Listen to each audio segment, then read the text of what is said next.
What's going on, ladies and gentlemen, and welcome to another episode of the Take a Three podcast. My name is Brandon, and as always, I'm joined by my co-host Alex here to wrap up Week 10 on a Tuesday afternoon, coming off a weird Monday night football game where we start writing off Kyle Shanahan and the San Francisco 49ers, and Jimmy Garoppolo decides, he's going to turn into Joe Montana. Pure accuracy. Honestly, maybe the best game I've seen out of Jimmy Garoppolo in his entire career, to be honest. He didn't misplace a ball. And they controlled it. And Matt Stafford was once again for the second straight week pretty bad. Thumb injury, who knows? He kind of had that a couple weeks ago. I believe it was the Thursday night game against Seattle, where just the past couple weeks, the zip hasn't been there. They kind of lack a real running game. And it becomes interesting now when you watch the Rams lose, the Bucs lose. The Packers hold court. Now they're 8-2. They didn't look great, but a win's a win at the end of the day. Obviously, Arizona loses with Colt McCoy, no Kyler Murray. So it's another weird week. What do we really make of this weekend when we go back and look at it?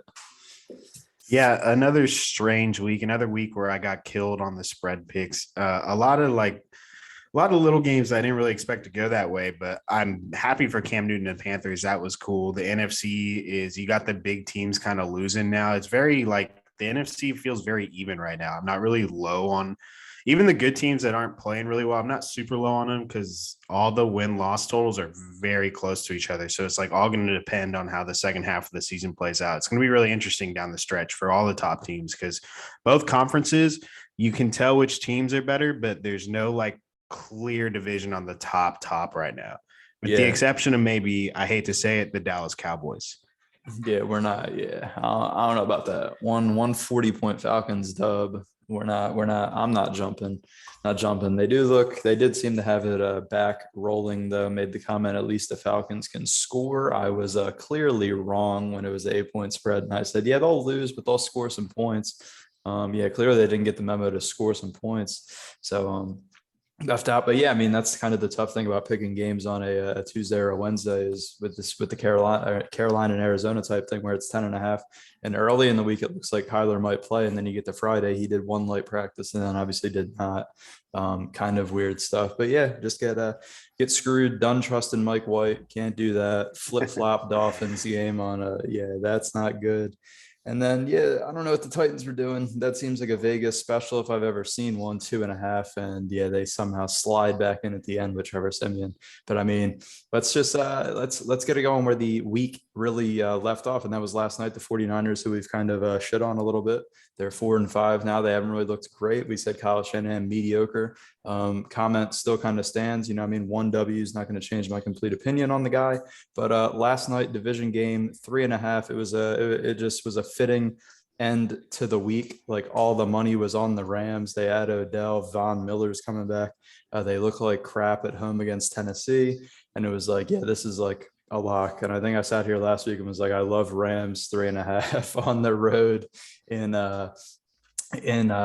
Santa Clara against 49ers. And clearly I was wrong. Matt Stafford, he hadn't had the zip the past couple of weeks, 26 of 41, 243 yards, a touchdown, 2 picks.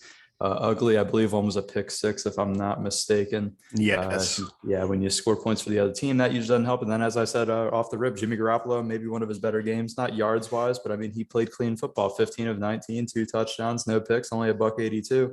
But that's how they have to function. They get heavy Elijah Mitchell, 27 carries out of him, 91 yards. Jeff Wilson, another 10 carries. So they ran the hell out of the ball. They forced turnovers. Deebo Samuel, of course, that guy's balling out. Thought it might be an Ayuk game. Nah, Debo got going. Kittle finds the end zone. So, I mean, what do you make of this? We're kind of sitting here like the Rams are the most complete team, and now they're rolling into a bye week. Matt Stafford, clearly, I mean, I don't like to make excuses because everybody's hurt. I mean, we're midway through an NFL season. Guys are banged up. But it's clearly that there's something there with the thumb. I don't know if there's ligaments torn, but he doesn't seem to have the zip on the ball that he had out of the gates. So, I mean, what do we make of this? As the 49ers, as we were talking about, on the fray of this, 4 wins. It might only take 9 to get an NFC wildcard slot with how bad the NFC, not really bad, but just how the mid-tier teams are playing this year. So, I mean, what do we make of this Monday Night Football game? And are you concerned for the Rams going forward? So to start with the Ram side, I'm definitely concerned because they went all in this year, right? There's not a lot of room for like error. So if they start like sliding down the stretch, that's not a good look. I'm not too worried. Like they'll be a playoff team, they're 7-3, but that's 2 weeks in a row where the offense didn't look good at all. And the whole point of like the Matthew Stafford trade and changing the quarterback is to improve the offense, because it wasn't really about the defense for the Rams. It was about the offense and getting it going consistently, which Jared Goff wasn't able to do. And Stafford's kind of having some trouble the last few weeks. So that's definitely really concerning if I'm the Rams. Until I see him bounce back, I'm a little worried about the offense. But from the Niners perspective, this was the Niners team I thought I was going to see all season. This is the first game I looked at them like, oh, this is a playoff team. This is that really good roster that I liked. The defense played really well. And then it was that run game was excellent. And Jimmy Garoppolo was very, very good on Monday night, putting the ball where it needed to be. I thought the game plan was good. He got Kyle Shanahan made sure Elijah Mitchell, Debo Samuel, George Kittle, all the good guys touched the ball a lot. It was really that simple. We saw Debo Samuel 5 carries for 36 yards and a touchdown. He also did well on the ground, and then 5 catches, 97 and a touchdown through the air. So like that's what the Niners need to do: get it the ball in their few guys that can make it happen. Mitchell, Samuel, Kittle, and then have the defense play well. That was the best performance of the Niners all year. And like you stated, it doesn't take a lot to get a wild card spot in the NFC. So like they're very alive. So like this is the first time all year I've felt good about the Niners. Yeah, for sure. The Niners, they did. This is what we saw in the Super Bowl year. Typical, prototypical 49ers football. Run the ball, set Jimmy Garoppolo up for easy passes. And yeah, it looks good if the defense can attack and force turnovers, which they did. Obviously, said Matt Stafford, 2 picks. Yeah, I'm kind of concerned. As you said, they went all in on this year. And it's just kind of, yeah, there's a lot of pressure now when you look at a guy like Matt Stafford, who he's kind of now in the situation that he drew up, right? He was in Detroit for so long and it was kind of overlooked. Nobody really paid attention. The Lions sucked. There was the Lions this, the Lions this. Well, now you're into this situation that you so dearly wanted. And now we're kind of seeing things unravel with a 2-game losing streak where he hasn't played good football. And when you're in a city like LA, it's not going to get any easier. The newspapers aren't going to get nicer. You go on a bye week for a week off, that you're going to get scrutinized even more. So, I mean, they have some things to figure out. It's interesting now. They don't really have a good run game, right? When Jared Goff was the quarterback and they made the Super Bowl run, they really ran the ball heavy and it set up the whole offense. And they've kind of now relied. Matt Stafford comes in, obviously Cam Akers injured Achilles preseason, and they really haven't found the resemblance of that running game with Darrell Henderson, to where they're able to set up the play actions and kind of the gimmicks that work in between or within the Sean McVay offensive scheme. So you're kind of seeing them, they're just becoming a gunslinger happy team. I mean, Cooper Cup's feasting, right? Like it looks good on the fray with your stats guys and your fantasy guys, but this style of football is not how Sean McVay wants to run the offense. I can guarantee that. And yeah, I mean, 49ers, hell of a game. It's one of those that kind of maybe can rewrite the script of their season. When you're trending down, it definitely gives Jimmy Garoppolo another week without Trey Lance breathing down his neck. You come out and play like this in a primetime game, it's going to get you a little bit more leeway. And it'll be interesting to see if the 49ers can kind of keep this style of football up, because this is the Kyle Shanahan scheme that everybody expected out of the gates, and not for them to be 4-5. Yeah, and the best thing about the Niners, especially in the first half, their scoring drives are like 8-minute, 9-minute methodical drives against a really good defense, just positive yards after positive yards. So like you do that, they can beat anybody. So it was encouraging. Exactly. The Niners bleed drives, yeah, and they keep that defense on the field, right? And then if the Rams come out, can't get anything going, and bang, that tired defense who just was out there for 9 consecutive minutes, they come right back out there and just get beat up again. So it's everything that you want out of the 49ers. And the Rams. Yeah, at least they got a bye week, right? Figure out the Matt Stafford thumb situation, figure out what's going on with the offense, get Odell up to speed. Obviously, with no Robert Woods, they're going to need him to kind of come in and fill probably that slot role where they can feed him the ball alongside Cooper Kupp and really get things rolling again. But work's cut out for Sean McVay now. Oh yeah, because the game after the bye week is in Lambeau. So yep. That's what I'm saying. It doesn't get easier, right? Like Matt Stafford, you're going back the ghosts of the past, right, brother? Like it's not going to get any easier. And now you're in a much heavier, scrutinized situation than you were in Detroit. So I think it's interesting. It's definitely something to watch. A lot of Stafford defenders out there, but I don't think we can forget. I mean, Sean McVay took Jared Goff in the same scheme, went to a Super Bowl. So let's see how this thing plays out. There's a lot of football to be played, but it's definitely something to monitor with the Rams because, as you mentioned, they're all in. They got like 2 draft picks and they're like 5th and 6th rounders. So I mean, they got like a solid 2-year window to do this thing. Yeah, let's move on now. Sunday night football, kind of a team that we wrote off heavily, the Kansas City Chiefs. Finally, dude, 2.5. I was all in. I said, this is the last ditch effort. If the Chiefs don't do it, like I'm done. I'm picking against the Chiefs every week. It doesn't matter who they play. I'll take a loss on spreads and just to never pick them again. And obviously we saw we saw the Chiefs offense get back to what we were used to seeing, 41 points. Patrick Mahomes, 5 touchdowns, didn't turn the ball over, 35 of 50, 400 yards. If you're a Chiefs fan, this is everything that you wanted to see. Travis Kelce gets 8 catches, $119. The weird stat is obviously Darrell Williams, 9 catches for 101 yards and a touchdown. Snags one out of the DB's hands. That was pretty dope. And then obviously Tyreek Hill, they found a way to get him going in the red zone with a couple plays. He had 7 catches, 83 and 2 touchdowns. So, I mean, are we back in? The Chiefs are now, they went from last in the AFC West to now they're first in the AFC West. They're now betting favorites to win the AFC West again. They're climbing up the Super Bowl betting charts again. Are we back in on the Kansas City Chiefs going forward? Or is this kind of, hey, they played a team that has dealt with multiple controversies in a single season, and it was about time that they unravel? Oh, it's a fine line. The Chiefs are back offensively, hopefully. I'm still worried about them, honestly. They finally look good. They finally bounced back. They finally got a good win. The defense only gave up 14 points. The defense has played better. The offense, they're playing much better. Patrick Mahomes looks like Mahomes. You got a little bit of the Mahomes magic working again. And then I'm just worried because it was against the Raiders, and I picked the Raiders. I was hoping they would be resilient like they were earlier in the year, but they're a very different team from the beginning of the year. They have a lot of trouble moving the ball. This is the second or third game in a row where the Raiders just can't get anything going offensively, and it's pretty concerning, which like kind of dampers my excitement for the Chiefs being back because the Raiders have not played well. But I really hope the Chiefs are back. I think this next upcoming game against Dallas will be very telling because those are 2 very good football teams. But I'm excited about the Chiefs. I love when the Chiefs and Patrick Mahomes are playing well. It's much more fun to me than when they're not playing well and he's throwing a bunch of picks. So I'm here for Patrick Mahomes, 400 yards, 5 touchdowns. I hope it continues. Exactly. I think it was perfect. I mean, the stars aligned. You go out to Vegas, you go out to the bright lights of Las Vegas, you play the Raiders, a team that's kind of reeling. And yeah, they finally played it smart. They attacked the middle of the field with Travis Kelce. Like it's been there all year. It's been there for 10 games. And they finally just said, hey, let's start doing it. I guess Andy put down the dinner plates and started watching some film and was like, shit, we've been missing this the entire season because it's there. Teams are not giving up the bombs, even though they did find some big plays, but they played it smart and really set it up by attacking that middle of the field. And yeah, big thing was no turnovers, right? You play clean football with that defense, who also kind of showed out a little bit, but I'm not going to get too excited because, as you mentioned, the Raiders, they're kind of hurting. Henry Ruggs out of that offense really takes the top. He would take the top off of defenses, right? So now it's really teams know, hey, you're going to try and force feed Darren Waller. And it's easier to stop when you don't have that burner on the outside to really pull the safeties back.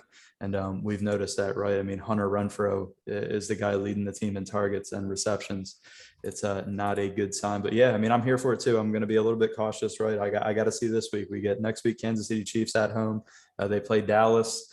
And that's one where we will we'll get to figure it out about the Chiefs. We'll get to see if they're truly back. I want to see it back-to-back weeks. Clean, smart football. But I mean, it's a good sign. Everything's trending upwards when you really could have made a mess of this game and came out and played like shit against a division opponent and left them around. But I got to give it to them. Good win for the Chiefs. I was happy to pick them. Hey, we might roll with them again for another week. But yeah, I mean, they got it done. They went out to Vegas, took care of business, and that's where it is. Yeah, and they had been playing so poorly that Vegas even had the spread as only 2.5 points. So it's not like it was expecting to be an ass kicking. So the fact that they went in there and won in that fashion is very encouraging because it's felt like it's been a long time since we've seen that. Exactly. I didn't know what they were going to look like. I rolled with the Chiefs just because it was, they had to hit one week, right? And I didn't think, yeah, nobody thought it was going to be like 41-14 absolute domination. But I think most people expected the Chiefs to be able to be gutsy enough to find a way to win. But I mean, this was kind of classic Chiefs football that we all expected. And yeah, I mean, they'll look to keep it going next week. You got to see if they keep the ship rolling, and if so, hey, they're back, and you got another. The Bills better watch out because an angry Chiefs team, they're going to want that rematch back. So it'll be an exciting thing to see going forward. Next really thing, I guess, kind of short, not really big.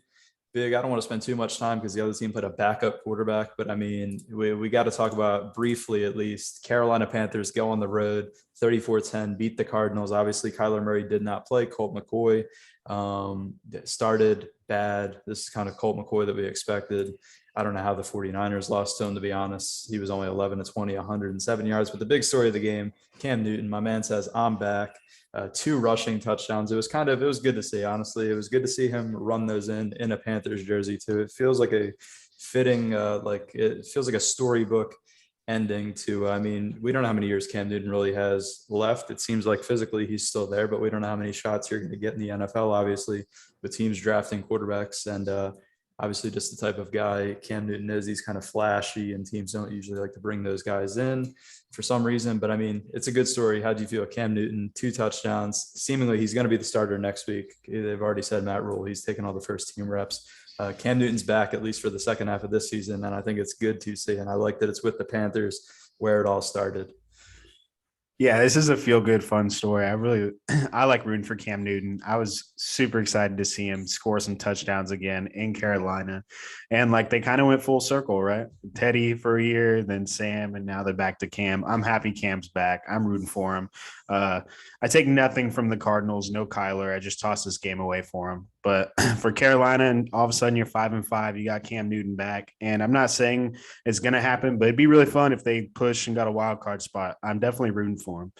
Yeah, for sure. Cam makes that team more dynamic. Obviously, what he can do with his legs. It's gonna. We mentioned last week, I think, in the preview when he signed with them, is yeah, he'll open things up for Christian McCaffrey. McCaffrey had a good day, and that offense. Yeah, I mean, when you got guys like Sam Darnold starting in this league or being on rosters in this league and throwing 3-4 picks a game, there's a spot for Cam Newton in the league, especially if Colt McCoy is on an NFL roster. There's got to be there's spots out there for Cam Newton.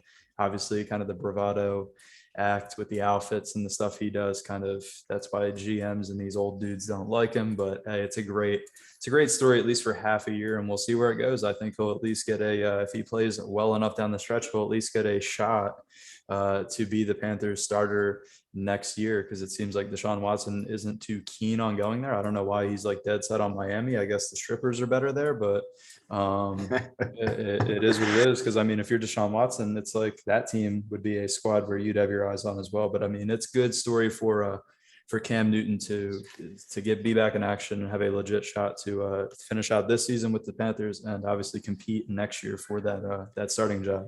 If he plays well and they get a playoff spot, or one of those two things happen, he's definitely got a good chance. Yeah, I mean, if he has a resurgence, as we've always mentioned, this draft isn't really QB heavy, so it's like there's no point in wasting a pick on a quarterback. If Cam Newton can be serviceable enough, and you have the offensive minds of Matt Rule and Joe Brady to dial up enough offensive plays and get gimmicky with it, and obviously Christian McCaffrey, DJ Moore, and those weapons, I think he can do enough. And obviously they got studs on defense, depending if they bring back Stephon Gilmore in the offseason. It'll be super interesting to see there. But yeah, they have everything there. I mean, he just has to play clean football. Don't turn it over. Don't try to do too much. And yeah, we'll see where it goes. I'm excited. I'm not a huge Cam Newton fan, but it's a good story. And when there's a good story out there, I will certainly appreciate it. Moving forward, we got to go with this one. We got to go Mac Jones, Patriots absolutely dominate the Browns in Foxborough, 45-7. I didn't think it would go down that way. Similar to the Sunday night game, I didn't think it'd be that bad of a beatdown. But the Browns fall to 5-5. Obviously, the Patriots moved to 6-4, and suddenly you got to watch out for the Patriots in the AFC playoffs. It's weird to think that Bill Belichick, they got that defense. Mac Jones is making every throw that they ask of him to make. For the first time I watched the Patriots game, and I was actually impressed with Josh McDaniels' offensive game plan. everything was working. And I was super impressed with Mac Jones. The touchdown to Kendrick Bourne, beautiful ball. It was literally a ball where it had to be placed where it was. Either Kendrick Bourne was catching it or nobody was catching it. And for a rookie quarterback, he seems to be the guy. It's a little scary. Bill Belichick has his guy. And the Patriots are rolling full speed ahead. Ramondre Stevenson as well. Shout out to him. He had 20 carries, 100 yards, and 2 touchdowns with the absence of Damian Harris. He was really rolling all day, slippery, finding holes in the O-line to really attack. And it was all Patriots. I don't even know if there's anything to talk about on the Browns side because they looked that bad. D'Ernest Johnson was pretty good again, though, to be honest. I think he had like 100 yards on 19 carries, but Baker was bad. He threw I think he threw one pick, but honestly, he threw one to JC Jackson that he knocked down later I think it was right around halftime or the second half that should have been picked, but it got knocked down. But I mean, the near pick six to Kyle Duggar was one of the worst passes I've seen this year out of a fourth year guy. You don't expect that out of your franchise quarterback. And it gets the Browns once again, right? They blow out a team and then they get blown out. So I mean, what do we make here? The Patriots, the Patriots are looking, they're surging at the right time, I would say, in November. Yeah, I want to start with the Browns side real quick. I like the Browns going into this game. I thought they would play much better. They're not 38 points worse than the Patriots, but man, at some point that defense just has to play better. They signed a bunch of guys in the offseason and they haven't really looked good for a full game. Like there hasn't been one really good performance still. And then Baker was terrible. It wasn't even the fact that, to me, they didn't really miss Nick Chubb or Kareem Hunt. Of course you do, but like the Ernest Johnson got the run game going. Baker was just bad and the defense could not stop New England at all. Cleveland is just, it's hard to even pick them moving forward, but watch, they're going to, like, one of these next couple of games, they're going to look dominant again and knock the shit out of somebody. So it's just, if you're a Cleveland Browns fan, you got to be incredibly frustrated with this season because like the roster is so much better than they're playing, especially defensively. But for the more fun side, New England, they look great again. All of a sudden, they're 6-4, dominant win. They're looking good, heading towards the playoffs. They're right there. They could possibly win the division. I don't think they'll overtake the Bills, but they should definitely be a wild card team. And Mac Jones has been impressive. So the defense is playing well under Belichick. No surprise. They got the running game humming, but Mac Jones just looks so good. He had a touchdown pass to Kendrick Bourne, and Kendrick Bourne like ripped it down through like 2 Browns defenders, and it was a very nice, confident throw, and it just was a really good play. That I saw that one, and that one instilled a lot of confidence in the Patriots. They look good, and I don't think they'll be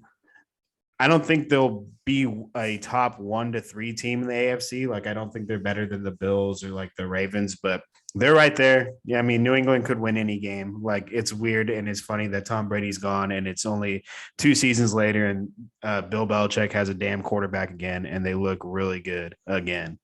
Yeah, I was going to say, on paper, they're not a top 3, but I'd say they're a dark horse team. I don't think there's a team in that conference that they can't beat. It was interesting you said the Browns defense. I kind of leaned it's more on their offense. When you look at, they came right out the rip, a 4-minute drive, went straight down the field, scored a touchdown, but then the Patriots rattle off a 10-minute drive for 93 yards. And then you look at the very next drive, that's the interception, 3 or 4 plays, 38 seconds of control. They threw the pick to Duggar. Obviously, Patriots run it in. Then the very next drive's 8 plays for 2 minutes. You put your defense back out there for another 7. The very next drive out there, another Patriots touchdown when it's 21-7, it's a minute 52. So you just look at their drives. It's not Browns football that they want to play. They want to be the guys with the 9-minute drives, really leave that defense, but they didn't really establish that at all. Obviously, the near pick 6 kind of foils it when you're down 14-7, and then you punt right off of that, and it's 24-7 or 21-7. Yeah, when they let the Patriots go on a 99-yard drive, 12 plays, 6 minutes, you can't run the rock. But I think their offense, Baker Mayfield has to be better if he's going to get a payday and be a franchise quarterback of the Cleveland Browns. You got to find a way to be better. You can't make those rookie mistakes, right? He's now in year 4. It's time. But yeah, their defense, I guess. I mean, yeah, the pass rush, Myles Garrett had a sack, but I mean, I lean to, you got to be able to extend drives if you're the Cleveland offense. Well, I agree with that. It's just I watch those long drives, especially that 99-yard drive from New England, and they converted on multiple 3rd downs over and over again. That was probably the most frustrating part, is they could not get a stop on 3rd down to save their life. Whether it was 3rd and 6, 3rd and 3, 3rd and 8, they converted every single one. Yeah.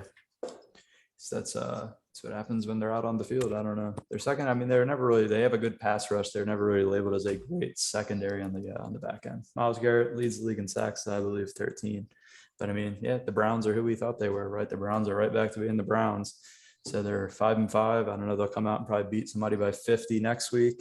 And yeah, Yep. and we'll kind of see how that keeps rolling. I mean, a couple quick pit stops, I guess, on the fray of things. It's not really like an impressive win. Dallas 43-3. As I mentioned off the rip, I thought the Falcons, they're a 4-4 team. I thought they'd be able to score a couple points, but I mean, obviously they scored a few points, putting up 3. Matt Ryan looked like typical Matt Ryan, not very good. 9 of 21, a buck 17, 2 picks, 1 to Trayvon Diggs. It's another interception for Diggs. Good for him. And then Dak Prescott, more importantly, got back to doing Dak Prescott things. 24-31, 296, 2 touchdowns, no picks. Run game wasn't really dominant. I mean, Zeke and Tony Pollard both had 42 yards and 41 yards apiece. Zeke punches in 2 touchdowns. So it's not the run heavy dominant game plan. They got production. Obviously, you get 2 touchdowns out of Zeke, you're happy. And CeeDee Lamb, 6 catches, 94 and 2 touchdowns. So, I mean, it seems like the Cowboys are back. I'm not putting an immense amount of stock in the W overall because it's the Falcons. But I mean, if you're now sitting at 7-2, the Cowboys, you took care of business, right? That's the more important thing. If you're a Cowboys fan, is you didn't lose another one at home to a team you probably should have beat, as they probably should have beat the Broncos last week, but they just didn't show up, right? And you don't show up. But yeah, anything here, 29-point second quarter, they blanked the Falcons 29-0 in the second quarter. That really, the game was over at half, to be honest. I already crossed off that pick on the spread right at halftime. Yeah, very impressive win for the Cowboys to bounce back. They look good. They are a much better team than Atlanta. They did exactly what they're supposed to do, and that's always a good sign because, like, you never want to just keep teams in games and let them linger around. So they did exactly what they needed to do. They've looked good all year, the exception of that game last week. So, yeah, it's hard to say negative things about Dallas. They've been very, very good. Exactly. Good W. Quick stop on this one. Obviously, stop in Washington real quick. Tampa Bay, 29-19, the loss. Taylor Heineke he had a good day. He had a good solid, didn't do anything amazing, but he didn't do anything terrible. He just played football, right? 26-32, 256 and a touchdown. Antonio Gibson punched in 2 touchdowns, 24 carries, 64 yards. And DeAndre Carter, shout out to him, former Eagle, caught a big touchdown pass. But I mean, yeah, Tampa Bay, underwhelming. They couldn't really get anything going all day. Mistakes, especially off the rip. I mean, 2 picks. One was big time Tom Brady. The misread over the middle, that was just, I don't even know what to say about that. The little one with Darden where the ball gets flipped up in the air, that's kind of unfortunate. Should have had a 3rd pick, to be honest. They really robbed Washington on the one that hits off Godwin's foot right in the Fuller's hands. Apparently that's not enough control. I mean, they should have just said they wanted to keep the Bucs in the game just for the entertainment purposes. But any concerns coming out of this? It's kind of, they didn't look good. I think Vita Vea got hurt as well. MCL sprain. He's going to miss a couple weeks. Unimpressive defensive performance, unimpressive on offense. They fall to 6-3 now. Obviously, you still have Tom Brady, but it's kind of when things aren't rolling, we always assume that their defense will get shredded, but Tom Brady will put up enough points, right? And this is kind of one where they didn't put up enough points. And then obviously one last thing on Washington side, unfortunate, Chase Young tore his ACL. He's going to miss the rest of the year. But anything to take away from this? Yeah, I hope Chase Young gets healthy fast. That sucks to see. I hate to see that. I'm concerned with the Buccaneers offense. This is not the first game we've seen them struggle. They don't have AB right now. Gronkowski's not there. And yeah, I mean, I just make the assumption that Tom Brady and his team will get it together in the next month for postseason. It's just hard to not have confidence in Tom Brady heading in. They don't look good right now. If the playoffs was like next week, I'd be a little concerned, but it's just hard for me not to think that Tom Brady's going to get this offense right. I can't say the same about the defense because I don't know. We'll see if they can get healthy, especially on the back end. But I'm concerned for Tom Brady in the offense, but I would assume they get it going. I think getting Antonio Brown back will help a lot actually with those 3 wide receiver sets. Hopefully, they can get Gronkowski back in there. But good win for Washington. They finally looked like a much better defense for the first time. Yeah, they really, it seems like they have the remedy. Honestly, even in the playoff game last year, they kind of had the remedy for a little while to slow down the Buccaneers and Tom Brady. Yeah, I mean, I have a little concern. It's kind of concerning that Antonio Brown means that much to that offense. It's weird with an offense that has Mike Evans, Chris Godwin. Yeah. It's just weird to see that Antonio, I mean, they need Antonio Brown. It's weird to say that, but he is kind of like that slot guy, that mismatch where you can't double any of the two big guys. And then obviously with Gronk not being there, he's kind of a guy that Brady just has that chemistry and knows where he's going to be. So, I mean, if you can replace Darden out there with Antonio Brown, Tom Brady will take that all day. But yeah, they looked bottled up. The checkdowns weren't there. They just played sloppy football, and you go on the road and play sloppy football in the NFL. You're going to lose games. I mean, I'm concerned that they still can't sniff the quarterback with the pass rush. We know how bad the secondary is. The pass rush is underwhelming, and now you lose Vita Vea. They've got to find a way to sniff the quarterback. Yeah, because that's how they won last year. They had a great pass rush down the stretch. So if they don't have that, that's why I'm very worried about the defense, but the offense, like I feel like we'll just get it together. Yeah, I know it's tough. Tom's 44 now, so it's like Yeah. we got to see where things roll. But yeah, that's what I'm saying. Just minor concerns, but I assume they will figure it out as well. And if they don't, then we'll come back here next week and say start writing off Tampa Bay. But until then, we'll just say hell of a game by Washington. They seem to have the game plan to piss off Tom Brady. And yeah, the Bucs just have to clean up the turnovers because those kind of hurt. Those are extra possessions and points for Washington. Another one real quick, 45-17. Bills get it back on track after looking like dog shit the past 2 weeks. Josh Allen gets it rolling. 2 touchdowns and a pick, 366 yards. Singletary scores a touchdown. Stephon Diggs, 8 catches, $162. And 1 touchdown, 13 targets. Wow. Now that I look at the target share, he had 13. Nobody else had more than 3. He feasted, got the job done. I mean, Stephon Diggs is a baller. So that's what it is. And then obviously on the other side, my man, Mike White. We're done rolling with you, dude. I heard everybody's had their chanting Mike White's name in the locker room. They're probably chanting cut Mike White now. 24 of 44, 250, 4 picks. Anytime you throw 4 picks, you're probably losing and you're probably not playing the next week. So, I mean, this is really not really much to talk about, but the Bills get it going, right? Everybody wanted to see the Bills kind of right the ship and get the points back on the board. And they found a way to get it going on both sides of the ball and really kind of solidify themselves as maybe the top seed, if not the top team in the AFC once again. Yeah, the Bills are right there. They're probably the team to beat if you look at their full resume for the season in the AFC. It's kind of they've been the most consistent, I feel like, top to bottom. Facts for sure. So it's good to see Josh Allen get it going. And then lastly, we'll just end off on what the hell happened Thursday night. Miami Dolphins 22-10 W over the Baltimore Ravens, who literally right before that, I said my pick for the Super Bowl will be the Bucs and the Ravens.